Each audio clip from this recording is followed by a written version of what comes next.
नमस्ते, स्वागत है आपका।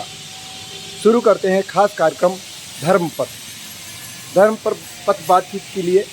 आज हम नोएडा के सेक्टर 10 में सत्संग भवन में आए हैं और यहाँ पर हम बीनू महाराज से बात करेंगे।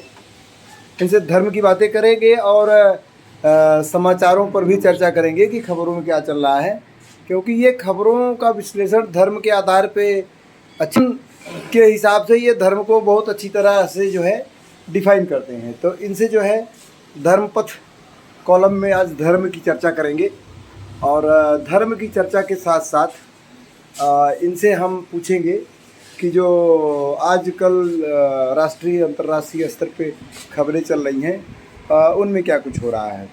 तो बीनू महाराज जी, ये पहले बताइए, आप कहते हैं कि कुरान जो है सनातन धर्म की पुस्तक है, लेकिन अगर गाय की बात करें तो गाय जो है सनातन के केंद्र में है, और जबकि कुरान के हिसाब से गाय को मारा जाता है, खाया जाता है, कोई वर्जना नहीं है। तो इसको थोड़ा समझाइए। देखिए, मैंने आपको पहले ही कहा कि कुरान सारी सऊदी अरब ने उल्टी प्रेजेंट की। सऊदी अरब ने अपना मोहम्मद प्रमोट करने के लिए कुरान के सारे उल्टे मतलब निकाले।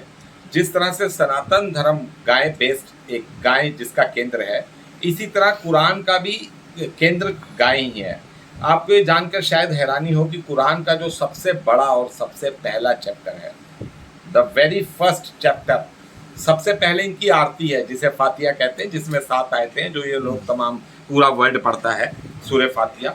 वो तो चैप्टर नहीं है, वो आरती है, जैसे हम लोग ओम जय जगदीश्वरे गाते हैं। तो पहला चैप्टर है, उसका चैप्टर नंबर तो 2 दे रखा है, मगर वो सूरे बकरा, बकरा मतलब गाय, सूरे बकरा। तो कुरान का सबसे बड़ा और सबसे पहला चैप्टर गाय माता है, उसका नाम है गौ माता। और गौ माता का जिक्र 53 बार गौ माता का जिक्र आ रहा है कुरान में, और वो हर बार इबादत के मतलब से आ रहा है। जहाँ पर ये गाय का कत्ल का, गाय की पूजा का, गाय को मारने का, गाय को जलाने का आदेश आ रहा है, उसमें गाय की पूजा का वो है। अब देखिए, यहाँ यहूदियों ने भी वो जो 4 गायें छांट लिए हैं जो न्यूयॉर्क से वो लोग ले आए हैं, जिसको गाय को काट कर वो अपना 3rd टेम्पल बनाने के, गाय को जलाकर उसकी राख से, तो वो सारा एक गलत इंटरप्रिटेशन है। वो गाय 53 बार गाय पूजा का जिक्र आ रहा है कुरान में। कुरान का भी बेस गाय है, गौ माता, पहला चैप्टर ही गौ माता है। तो जब कुरान के हिसाब से सारा कुछ सनातन के अनुकूल है, तो जो कुरान में काफिर कहा जाता है, तो काफिर है कौन?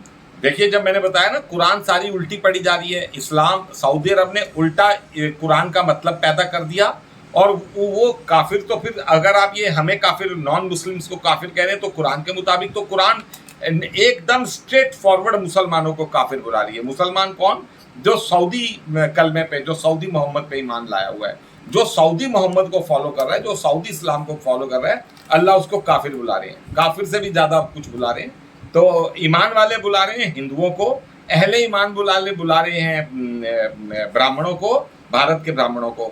तो देखिए, जिस तरह से यहाँ पर गीता और कुरान में सेम किताब बता रहा हूँ, वहाँ कृष्ण की कल्पना गाय के बिना नहीं की जा सकती, यहाँ कुरान की कल्पना गाय के बिना नहीं की जा सकती। एक चीज़ देखा जा रहा है कि अंतर्राष्ट्रीय स्तर पर जो मुस्लिम कंट्रीज हैं और वहाँ पे बहुत कुछ मिसहैपनिंग हो रही है। अभी आज की खबर देखिए तो विमान हेलीकॉप्टर दुर्घटना में ईरान का राष्ट्रपति की मौत हो गई। हाँ, तो ये सब जो घटनाएं घट रही हैं, क्या इनका कुछ कुरान में जिक्र है? हाँ, ये कुरान में जिक्र है। कुरान में लिखा हुआ है कि मैं कयामत तब लागू कर दूंगा जब ये आपसी बखेड़ों में, जब ये लोग बिजी होंगे, ये लोग सब जब आपसी लड़ाइयाँ लड़ रहे होंगे, उस वक्त मैं कयामत को कायम कर दूंगा। अच्छा, कयामत का मतलब मैं बार बार बता रहा हूँ, कयामत मीन्स कुरान एक संबल क्षेत्र के शुद्ध वैष्णव ब्राह्मण, यूपी बेस्ड ब्राह्मण की ऑटोबायोग्राफी है। कुरान का मतलब स्ट्रेट फॉरवर्ड, कयामत का मतलब यही है। कयामत मतलब कुरान एक ब्राह्मण की ऑटोबायोग्राफी है, ब्राह्मण उसको खोलकर संसार को डिलीवरी देगा। कयामत का मतलब, जो मैंने सुप्रीम कोर्ट में भी चिट्ठी लगा रखी है, जो मैंने अपनी याचिका में लगा रखा है, जो मैं हर गवर्नमेंट डिपार्टमेंट को चिट्ठी भेज रहा हूँ, जो आज तक कम से कम 3500 चिट्ठियाँ जा चुकी हैं। कयामत का मतलब मैं नरेट कर चुका हूँ, मैं बता चुका हूँ। कयामत का मतलब यह कि कुरान एक the delivery of Quran to the world by a Brahmin, and the delivery from Quran to the world is Sanatan Dharma. अच्छा, एक मेरा व्यक्तिगत सवाल आपसे है जी। कि बहुत सारे लोग जो आपके ही परिचित हैं, आपको जानते हैं, जी। आपके बारे में कहते हैं कि ये ब्राह्मण बिगड़ गया, ये तो मुस्लिम बन गया। लेकिन मैं देख रहा हूँ कि आप जो कुरान पे चर्चा करते हैं, हाँ, तो आप ये बताते हैं कि जो इस्लाम है उसने कुरान को ठीक से नहीं समझा है, हाँ, ठीक से नहीं समझेगा, जानबूझकर। देखिए, और देखा जाए तो आप जो है सनातन की बात करते हैं, भले ही कुरान का शब्द आए, टोटल आप सनातन की बात करते हैं। तो ऐसे लोग क्या कहेंगे? मतलब ये है कि आपको भी हिंदू ना, आपको हिंदू वाले समझ रहे हैं ठीक से, और ना मुस्लिम वाले समझ रहे हैं। नहीं, देखिए, ऐसे लोगों को आप हिंदू जो ऐसी बातें कह रहे हैं, आप उनको कहिए गीता का 4वां अध्याय पढ़े, 11वां अध्याय पढ़े, जहाँ चारों वर्णों के लिए भगवान ने, कृष्ण भगवान ने चारों वर्णों की जिम्मेवारियां खोली हुई हैं कि वैश्य ये काम करेगा, ब्राह्मण ये काम करेगा, क्षत्रिय ये काम करेगा, शूद्र ये काम करेगा। तो देखिए, ब्राह्मण के लिए जो ईश्वर ने काम खोले हुए, भगवान ने, कृष्ण भगवान ने ब्राह्मण के लिए खोला हुआ कि सर्व धर्म को पढ़कर, अपनी बेइज्जती करवाकर, सारे कष्ट सहन करके, सारे धर्मों को पढ़कर जो संसार को शिक्षा देगा वो ब्राह्मण होगा। तो सारे धर्मों को कौन पढ़ रहा है? शंकराचार्य कुरान नहीं छूने को तैयार, पोप कुरान, बाइबल, वो गीता नहीं छूने को तैयार, आदि शंकराचार्य बाइबल नहीं छूने को तैयार। तो मैंने सारी किताबों का अध्ययन किया। किसने मेरे यहाँ कंठस्थ है मेरे कुरान, कंठस्थ है मेरे गीता, कंठस्थ है मेरे बाइबल, कंठस्थ भी पड़े मुझे सारे धर्म ग्रंथ, मुझे 10, 20, 50 आरतियां चलाइसाएं सब मुझे कंठस्थ है। तो किसने मुझे कंठस्थ करा दिया? मैं गीता के मुताबिक मैं अपना रोल अदा कर रहा हूँ, अपनी अनंत बेइज्जतियां सह रहा हूँ, अनंत अपने में जलालत सह रहा हूँ समाज की, मगर मुझे उससे कोई फर्क नहीं पड़ता, क्योंकि कुरान में अल्लाह 7 जगह कह रहे हैं कि ये जितनी भी बेइज्जतियां हो रही है, जितनी भी बातें हो रही हैं, इसके मुकाबले में आप जो अल्लाह से मिलाए, जो मैं स्वर्ग नरक दिखाया, जो मैं ब्रह्मांड घुमाया, जो मैं भगवान से मिलाया, अल्लाह कहते हैं कि जितनी भी बेइज्जतियां इसके मुकाबले में आपको आपका अल्लाह काफ़ी है। तो मैं अल्लाह से मिलाया, मैं वही अल्लाह है, वही कृष्ण है। हाँ, कुरान सारी सनातन धर्म को सर्टिफाइड कर रही है, इस्लाम को कुरान ने ख़त्म करना है, इसीलिए मैं नाम ले रहा हूँ अल्लाह। नाम मैं ले रहा हूँ अल्लाह, मगर हूँ मैं कट्टर सनातनी। नाम मैं ले रहा हूँ अल्लाह, मगर मेरी पाठ पूजा पद्धति सारी सनातनी है। तो देखिए, चुटिया मैंने रखी, कुरान पढ़ के रखी, कुरान में मैंने आदेश पढ़ा कि चुटिया रखी जाएगी, हर जानदार की चुटिया और पेशानी अल्लाह की पकड़ में है। कुरान में आ रहा है कि अल्लाह ईमान वालों के चेहरे पे सजदे के दाग होते हैं, जो तिलक लगाते हैं। मोस्ट ऑफ द हिंदू को आप तिलक मिलेगा।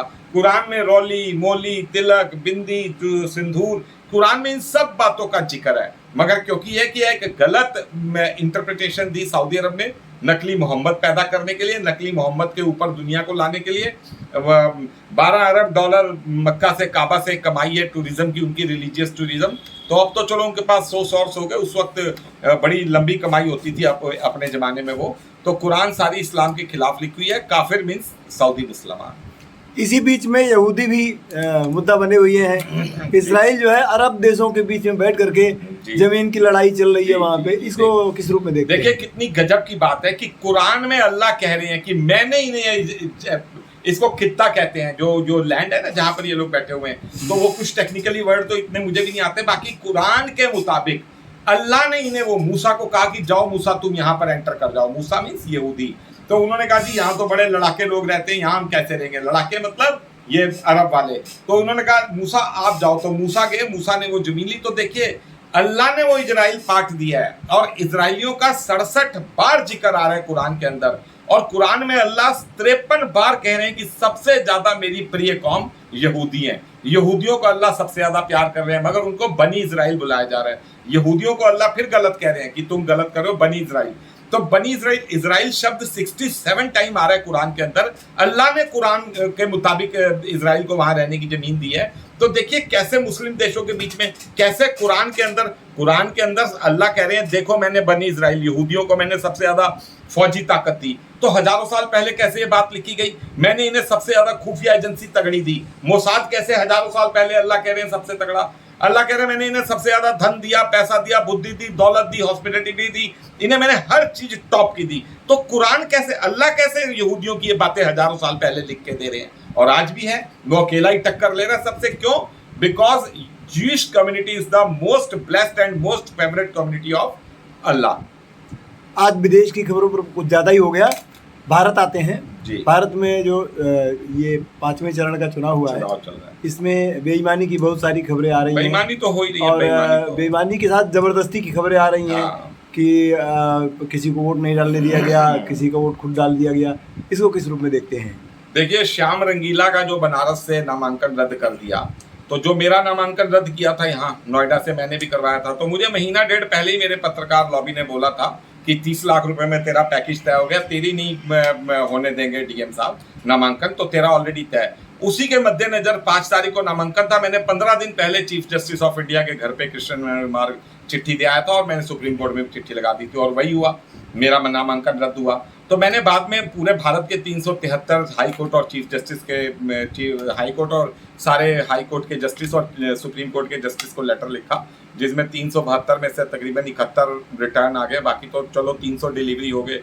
तो मैंने उसमें लिखा कि मैं कितने वोट ले लेता, 1000, 2000, 4000, मगर मेरा नामांकन रद्द करके ये लोग एक फंस गए अपने आप में, क्योंकि नामांकन रद्द हुआ तो उसके पीछे बड़े टेक्निकल डाटा, साइबर सेल सारे इन्वॉल्व होंगे। बड़ी जल्दी सुप्रीम कोर्ट में मैंने डाल भी दिया केस, मेरा उस पर भी आ गया नंबर, तो अभी 2-4 दिन में ही मेरा नंबर पे इलेक्शन पिटीशन मेरी स्वीकार कर ली गई है, डॉकेट नंबर उससे मुझे उसका मिल गया है।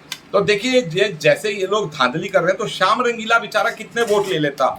मोदी खुद भी कहता कि श्याम रंगीला को वोट दो, तो लोग उसे वोट ना देते, मोदी को ही देते। अपना वोट कोई क्यों खराब करेगा? मैं बार बार कह रहा हूं कि मैं मोदी को कितनी गालियां देता हूं, जगह जगह चिट्ठियां लिखता हूं, वीडियो बनाता हूं, सबको पता है। फिर भी मेरी मजबूरी थी वोट मोदी को देना, क्योंकि मैं नहीं चाहता मेरा वोट खराब हो जाए। क्यों इन्होंने ऐसा जहर बोकर, ऐसा एक सिस्टम, हवा ऐसी खराब कर दी लोकतंत्र की कि कोई भी आदमी सोचेगा वोट। और मेरा देने के पीछे कारण भी ये था कि मैं समाज को बताऊंगा कि देखो, ऐसा लोकतंत्र का नाश कर दिया कि जो इन्हें सबसे ज्यादा गाली दे रहा है उसकी भी मजबूरी है मोदी को वोट देना, उसे पता है वोट खराब हो जाएगा। तो मैंने तो कुछ माइलस्टोन खड़े करने के लिए, कोई नजीर करने के लिए वोट दिया मोदी को। तो टोटल धांधली चल रही है। अब श्याम रंगीला कितने वोट ले लेगा? 10,000, 20,000, 50,000। मोदी का जहां फिगर है, ये डर डर कर वहां पर उनका नामांकन रद्द कर रहे हैं, हर जगह नामांकन रद्द कर रहे हैं। अब नई खबर ये आ रही है कि जब सांसद बन जाएंगे तो 25-50 सांसदों की कैंसिल ही कर देंगे, कमियां निकाल के कि भाई ये है, ऐसे है।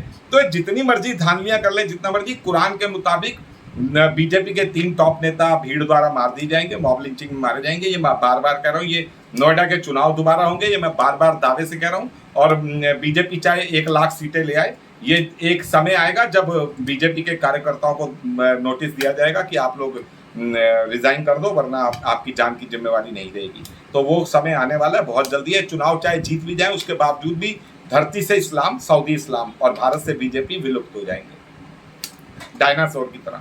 धन्यवाद विनू महाराज जी, आपने बहुत अच्छी तरीके से इंटरप्रेटेट किया और मुझे लगता है कि हमारे दर्शक जो हैं वो यथास्थिति तक पहुँचेंगे आपके। और एक अंतिम बात आपसे रह गई है जी कि ऐसा सुनने में आता है कि इस्लाम में ब्याज हराम है जी, लेकिन तो सारी बैंकिंग सिस्टम ब्याज पे चल रही है, इसे किस रूप में देखते हैं? देखिए, ब्याज का जो है ना, इस्लाम ने जब सारी कुरान उल्टी पढ़ी तो कुरान के मुताबिक ब्याज इन्होंने उल्टा पढ़ दिया। अल्लाह कह रहे हैं ब्याज हराम है, तो देखिए मूल कौन है? अल्लाह। ब्याज कौन है? मोहम्मद। तो अल्लाह मूल है, ब्याज रसूल है। तो अल्लाह रसूल को हराम बता रहे हैं। रसूल चाहे वो हो, चाहे मैं हूं, चाहे कोई भी है, रसूल हराम है, क्योंकि अल्लाह 27 जगह पूरी कुरान में रसूल को बशर बुला रहे हैं। बशर मतलब एक कॉमन मैन जिसे लैट्रिन, बाथरूम, खाना पीना, हारी बीमारी, लड़ाई मार पिटाई, मेहनत, मतलब वो आम आदमी की तरह जिएगा। तो देखिए, कुरान के मुताबिक ब्याज मूल अल्लाह है, अल्लाह मूल है, ब्याज रसूल है। तो ये सारा गलत है। लगभग 6 आयतें आती हैं ब्याज की जहाँ एक जगह, तो उसमें 6 में से 5 आयतें ब्याज पे आती हैं, 1 आती है सोशल वेलफेयर की। तो सोशल वेलफेयर की क्यों बीच में आयत आ रही है? तो ये सारा उल्टा पड़ा हुआ है। तो ब्याज कहीं हराम नहीं है, अल्लाह रसूल को हराम बता रहे हैं। धन्यवाद विनू शर्मा जी। अब फिर आज कुछ बड़ा ही हो गया, वीडियो बड़ा हो गया, लेकिन आज बहुत ही इंटरेस्टिंग टॉपिक था, इसलिए आपसे हमने ज़्यादा देर तक बात की। और उम्मीद है कि हमारे दर्शक जो हैं हमें माफ़ कर देंगे कि हम कुछ बड़ा वीडियो बना रहे हैं। और चूँकि महत्वपूर्ण बातें हैं, इसलिए मुझे लगता है कि पूरा वीडियो धैर्य से देखेंगे। और आप देखते रहें इन्फो पोस्ट न्यूज़। हम फिर मिलेंगे इसी तरह के धारदार कार्यक्रम के साथ। नमस्कार।